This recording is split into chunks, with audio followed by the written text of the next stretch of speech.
eh, gelar saya salah ya,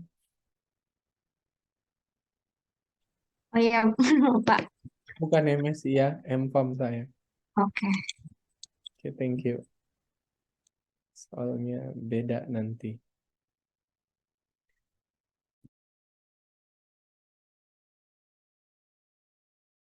Untuk moderatornya saya persilakan untuk Gracelyn.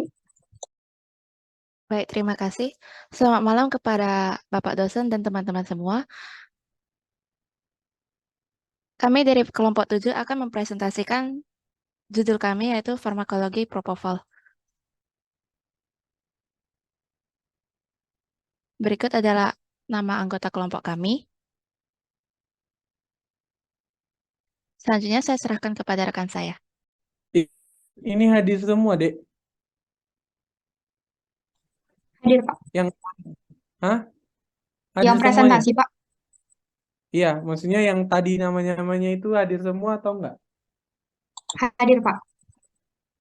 Coba saya yang sebelumnya, slide sebelumnya, Dek. Fahmi mana nih? Fahmi Nanda Sahala.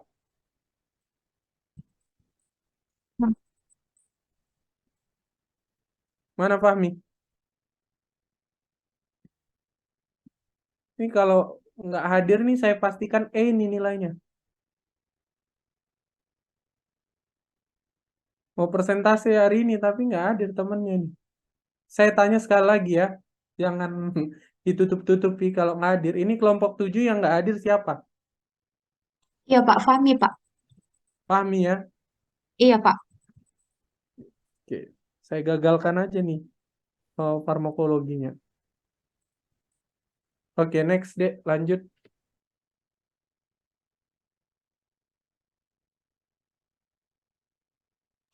Oke, baik di sini saya akan menjelaskan identitas obatnya. Jadi di sini kami akan membahas si propofol.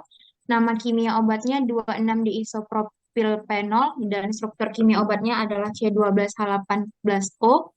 Untuk kelas terapi obatnya adalah sebagai obat bius atau obat penenang atau bisa kita kenal adalah sedatif. Untuk sifat fisikokimia obatnya itu dia termasuk golongan fenol yang mana stabil secara kimia dan memiliki efek toksisitas yang rendah dibandingkan dengan golongan fenol lain. Untuk propofol ini merupakan cairan yang nggak berwarna, terus dia sedikit kekuningan dan dia berbentuk minyak pada suhu kamar dan membeku pada suhu 19 derajat Celcius. Kemudian untuk kelarutannya dia sedikit larut dalam air, sedikit larut dalam sikloheksana dan isoprofil alkohol, kemudian larut dengan heksana dan metil alkohol, kemudian sangat larut dalam alkohol dehidrasi dan memiliki kelarutan yang tinggi dalam lemak. Untuk nama dagang obatnya ada anistikap, diprivan, Fresovol 1% MCT LCT, Viprol, Nupovel, Proanes 1% MCT LCT, kemudian ada Propofol Lipuro 1%, kemudian ada Recovol, Sedavol, Provol, Pacinol. Nah, untuk indikasi obat dan pengujian klinisnya, untuk indikasinya, Propofol ini digunakan untuk induksi anestesi, yang mana prosedurnya itu sebagai sedasi, dan pemantauan anestesinya ini pada proses tindakan medis, biasanya digunakan pada di ruangan ICU atau digunakan pada tindakan endoskopi. Nah, untuk propofolnya memiliki onset kerja yang cepat dan kembalinya refleks seperti protektif, kognitif, dan fungsi psikomotor dapat berlangsung cepat. Kemudian untuk penyuntikan propofolnya dia berdampak nyeri karena iritasi dinding pembuluh darah vena yang mengandung saraf sensorik akibat kontak langsung dengan fraksi bebas propofolnya. Dan dia bisa menyebabkan rasa tidak nyaman bagi pasien sehingga dia bisa menurunkan kualitas pelayanan anestesi. Untuk selanjutnya akan dijelaskan oleh teman saya. Selanjutnya itu dosis, aturan pakai, dan kronofarmakologi. Yang pertama sebagai obat bius umum. Untuk dewasa, yang pertama obat emulsi 1% diberikan melalui suntikan pembuluh darah atau intravena atau infus. Sementara itu, obat emulsi 2% diberikan melalui infus. Yang kedua, dosis induksi mengawali proses anestesi 40 mg setiap 10 detik. Dosis dapat disesuaikan hingga respon terapi yang diharapkan tercapai. Yang ketiga, dosis umum 1,5 sampai 2,5 mg per kilogram berat badan. Yang keempat, dosis pemeliharaan 4 sampai 12 mg per kilogram berat badan per jam diberikan melalui infus.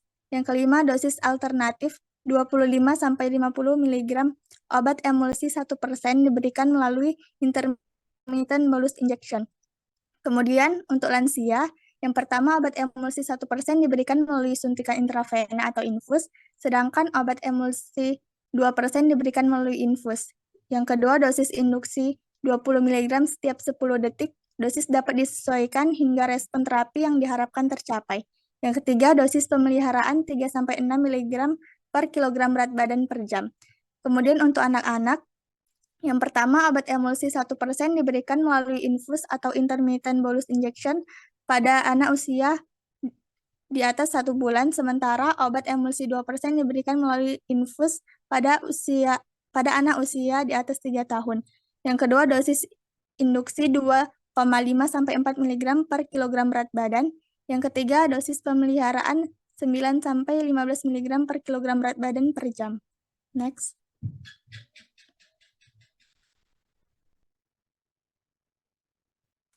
Kemudian, sebagai obat penenang atau sedatif untuk prosedur diagnosis atau operasi. Untuk dewasa, dosis awal 6-9 mg per kilogram berat badan per jam diberikan melalui infus selama 3-5 menit.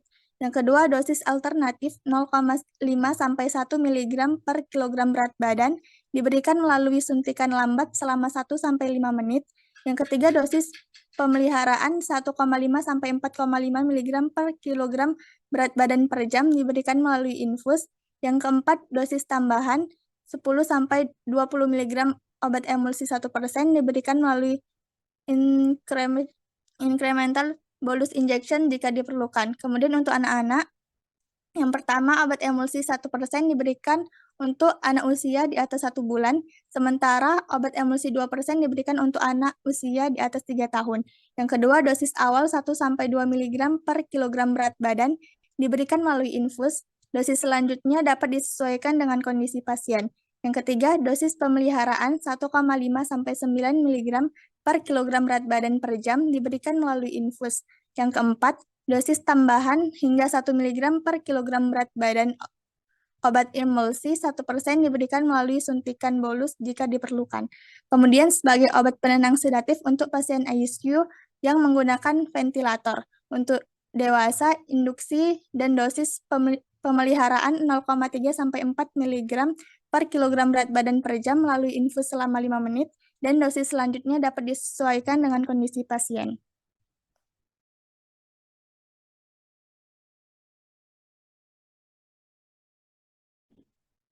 Selanjutnya ada efek toksik dari propofol. Yang pertama terjadi depresi sistem saraf pusat. Jadi propofol bekerja dengan cara meningkatkan aktivitas reseptor GABA-A yang merupakan reseptor yang merespons neurotransmitter inhibisi GABA.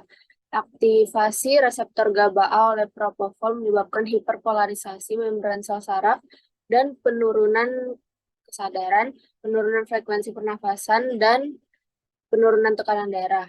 Selanjutnya ada depresi pernafasan, di mana propofol menghambat respons pusat pernafasan di sistem saraf pusat dan menekan aktivitas otot pernafasan.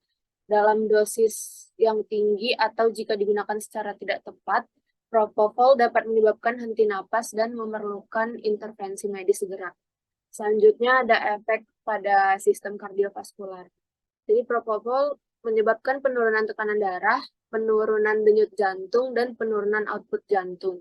Beberapa individu dapat mengalami reaksi hipersensitivitas terhadap propofol yang dapat menyebabkan penurunan tiba-tiba dalam tekanan darah dan mengganggu sirkulasi.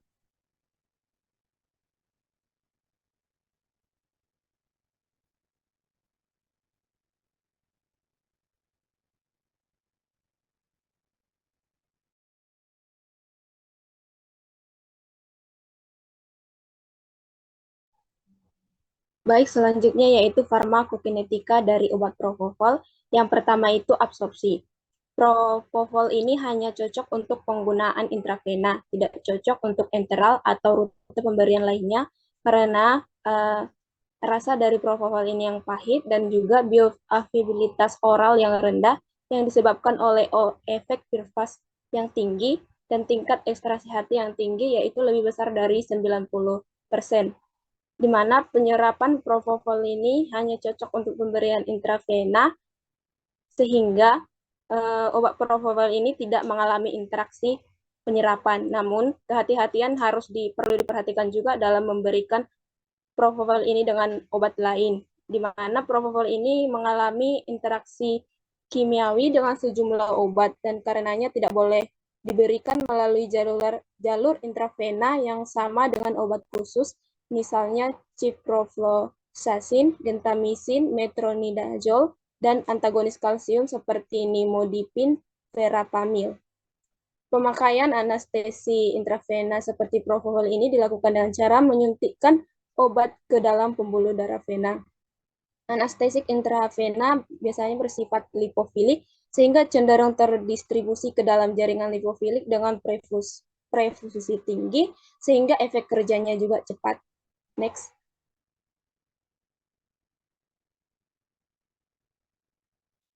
Selanjutnya yaitu fase distribusi. Setelah pemberian intravena, propofol ini akan terikat secara luas dengan protein plasma, terutama albumin dan eritrosit. Fraksi bebas hanya 1,2% sampai 1,7%, karena hingga 50% propofol ini terikat pada eritrosit. Sedangkan sekitar 1% dari total propofol plasma tidak terikat. Fraksi propofol bebas dalam CSF adalah sekitar 31%. Kesetimbangan antara konsentrasi darah dan otak tercapai setelah 30 menit, menghasilkan total rasio propofol darah terhadap CSF sebesar 0,01 sampai 0,02. Propofol ini juga mudah melintasi penghalang darah otak, blood-brain barrier, dan menyebabkan hilangnya kesadaran dengan cepat, kadang-kadang dalam waktu yang dibutuhkan obat untuk melewati sekali sirkulasi.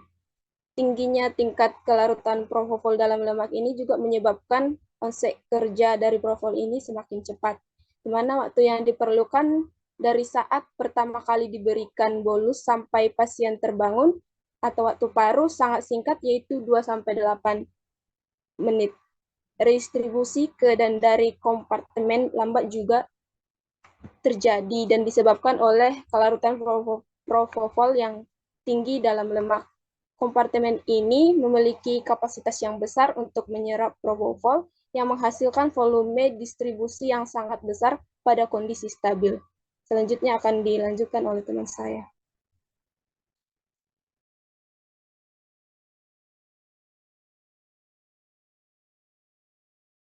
Baik, selanjutnya kita masuk ke bagian metabolisme.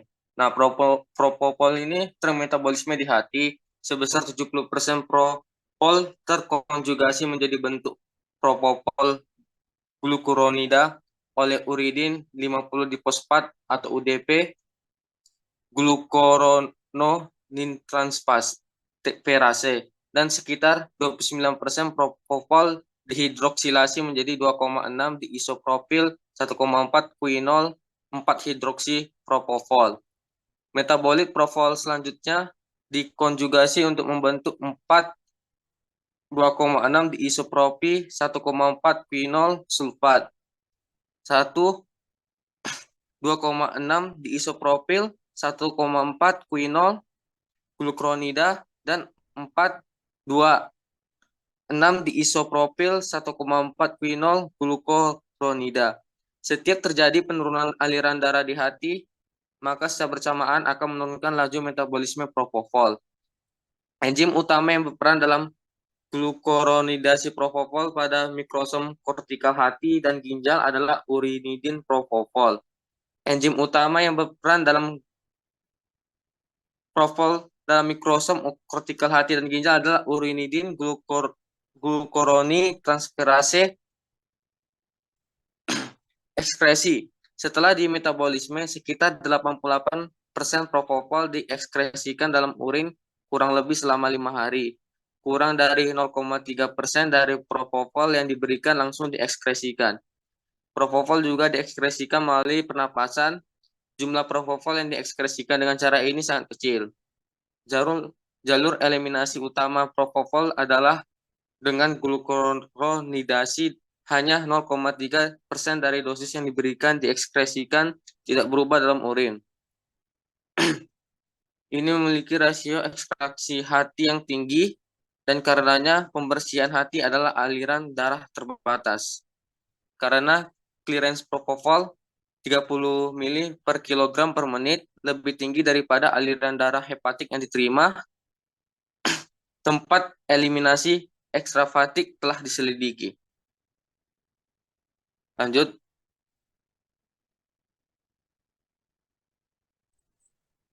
Selanjutnya ada farmakodinamika. Propofol adalah modulator selektif reseptor GABA yang merupakan neurotransmitter inhibitor utama di sistem saraf pusat. Saat reseptor GABA diaktifkan, akan terjadi peningkatan konduksi klorida transmembran sehingga terjadi hiperpolarisasi membran sel posinap dan inhibisi fungsi neuron posinap. Interaksi antara propofol dengan reseptor GABA menurunkan kecepatan disosiasi neurotransmitter inhibisi atau GABA dari reseptornya sehingga memperpanjang efek GABA. Mekanisme kerja dari propofol adalah dengan meningkatkan aliran gamma aminobutyric acid atau GABA melalui ikatan pada subunit beta dari reseptor GABA. Propofol melalui aksinya pada reseptor GABA di hipokampus menghambat pelepasan asetilkolin di hipokampus dan korteks prefrontal. Sistem alfa-2 adrenoreseptor juga tampaknya memainkan peran tidak langsung dalam efek penenang propofol.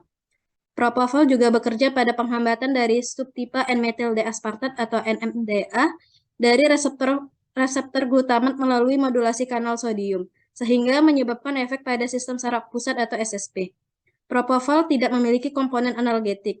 Dua efek menguntungkan propofol adalah efek antiematik dan rasa nyaman. Efek antiematik propofol dapat dijelaskan dengan penurunan kadar serotonin yang dihasilkan dalam daerah postrema, yang mungkin disebabkan karena penghambatan GABA. Efek utama propofol pada sistem kardiovaskular adalah menurunkan tekanan darah dengan cara menurunkan systemic vascular resistance atau SVR, yaitu dengan menghambat aktivitas vasokonstriktor oleh sistem simpatis, menurunkan kontraktilitas otot jantung, dan menurunkan preload. Next.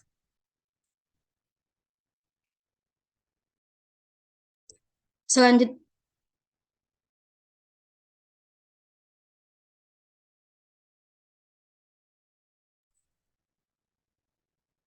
yang efek samping. Selanjutnya ada efek samping propofol. Induksi anestesi menggunakan propofol dapat mengakibatkan beberapa efek samping, antara lain nyeri saat injeksi, myoklonus, apneu, penurunan tekanan darah arteri, dan tromboflebitis pada vena tempat propofol diinjeksikan. Myoklonus terjadi lebih sering pada propofol dibandingkan dengan tiopental. Apneu setelah pemberian propofol biasanya terjadi. Insiden apneu sama dengan setelah pemberian tiopental, walaupun insiden apneu 30 detik lebih tinggi pada propofol. Efek propofol yang paling menonjol adalah menurunkan tekanan darah arterial selama induksi anestesi. Biasanya insiden hipotensi akibat pemberian propofol ini berlangsung selama 5-10 menit pertama setelah induksi.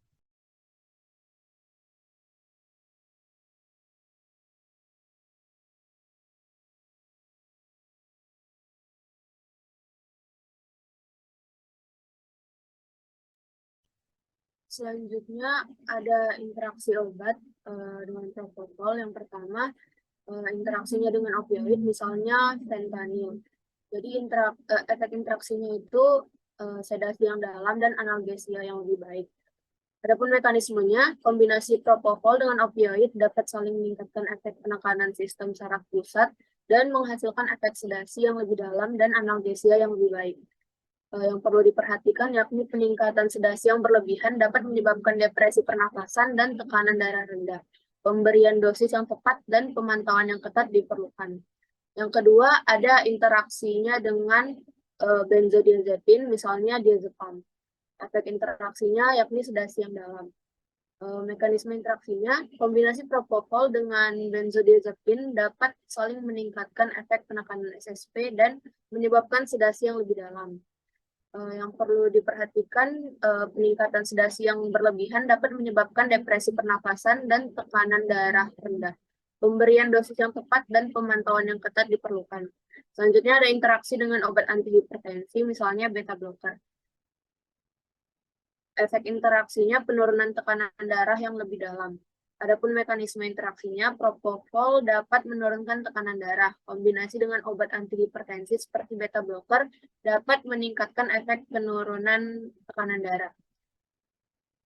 Yang perlu diperhatikan yakni harus dilakukan pemantauan tekanan darah secara ketat diperlukan untuk mencegah tekanan darah yang terlalu rendah. Dosis obat antihipertensi mungkin perlu disesuaikan. Yang terakhir adalah interaksi propofol dengan obat antikonvulsan, misalnya phenytoin.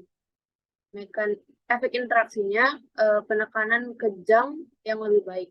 Adapun mekanisme interaksinya, propofol dapat menurunkan ambang kejang. Kombinasi dengan obat antikonvulsan seperti phenytoin dapat saling meningkatkan efek penekanan kejang. Yang perlu diperhatikan yakni pemantauan kejang dan dosis obat antikonvulsan mungkin perlu disesuaikan.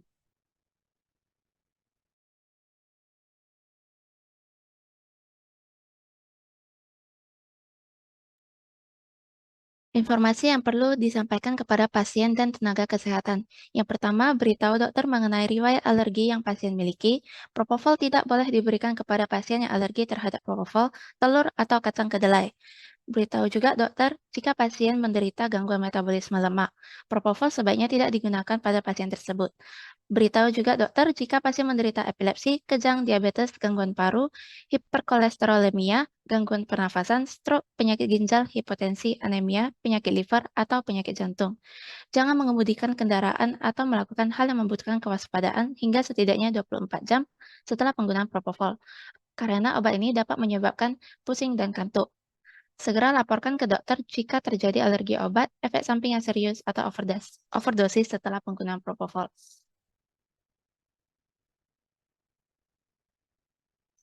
Sekian presentasi dari kelompok kami, dan izin Pak, sekedar menginformasikan anggota kelompok kami, Fahmi, sudah kembali dan mempresentasikan bagiannya tadi, Pak. Tadi dia tidak masuk karena device-nya nge-lag gitu, Pak. Bermasalah sama jaringannya juga buruk karena hujan. Oke, thank you. Ada yang mau ditanyakan ini ke temennya? Kalau nggak ada, kita langsung next ke kelompok yang kedua. Kayaknya kalau saya sampaikan materi saya setelah ini juga nggak apa-apa kali ya. Jadi malam ini aja kita selesaikan semua. Gak apa-apa, Pak. Oke.